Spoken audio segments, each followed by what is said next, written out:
ভিডিওটা সবাই মনোযোগ দিয়ে শুনবেন, পুরো ভিডিওটা শুনবেন।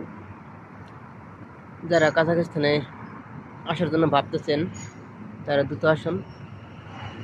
ভিসা আর বেশি দিন খোলা থাকবে না, সম্ভবত দ্রুতই বন্ধ হয়ে যেতে পারে।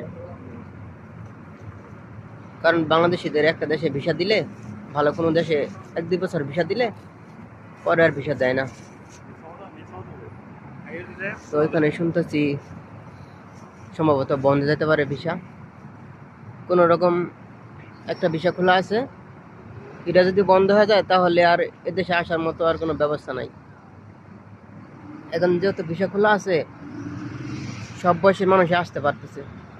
যদি এই ভিসা বন্ধ হয়ে যায়, শুধু স্টুডেন্ট ভিসা স্কলারশিপ নিয়ে আসতে হবে। কয়জন আসতে পারবে এই স্কলারশিপ নিয়ে? এখন তো ট্যুরিস্ট ভিসা খোলা আছে, এর জন্য সব বয়সী মানুষ আসতে পারে।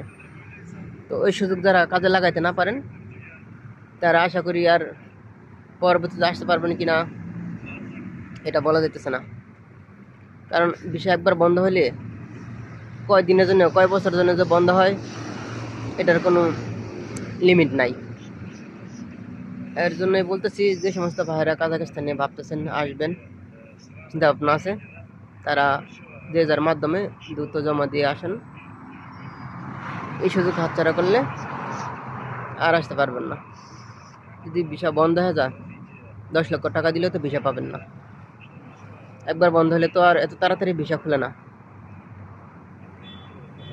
এর জন্য যেহেতু সময় আছে, আপনারা আপনাদের মাধ্যম দিয়ে আসেন। অবশ্যই ভালো মাধ্যম ধরে আসবেন, নয়তো প্রতারিত হওয়ার সম্ভাবনা থাকবে। আর কাজাখস্তানে আসতে কয় টাকা লাগে ভাই? 5-6 লক্ষ টাকা লাগে। 5-6 লক্ষ টাকা দিয়ে এসে 70-80-1 লাখ টাকা বেতন পাওয়া যায়।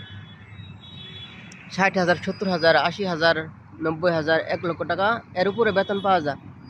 কাজের উপর বেসিস করে বেতন হয়। তো এই 5-6 লক্ষ টাকা দিয়ে এসে এত টাকা বেতন পেলে আর কোনো আপত্তি আছে? বর্তমানে কোন দেশে এমন সুযোগ সুবিধা আছে যে 5-6 লক্ষ টাকা দিয়ে এসে এমন ভালো ভালো কাজ পাওয়া যায়, এত ভালো বেতনে কাজ করা যায়? বাঙালিদের তো আর এমন কোনো দেশ নাই খোলা যে গিয়ে এমন সুবিধা মতো কাজ করবে, যেখানে ইচ্ছে সেখানে কাজ করবে, এসেই 70-80 হাজার টাকা বেতনে কাজ করবে। এমন আর কোন দেশ আছে? আর এরপর ইচ্ছা স্বাধীন চলা যায়, ইচ্ছা স্বাধীন ঘোরা যায়, ইচ্ছা স্বাধীন যে কোনো কোম্পানি থেকে কাজ করা যায়। এত রকম সুযোগ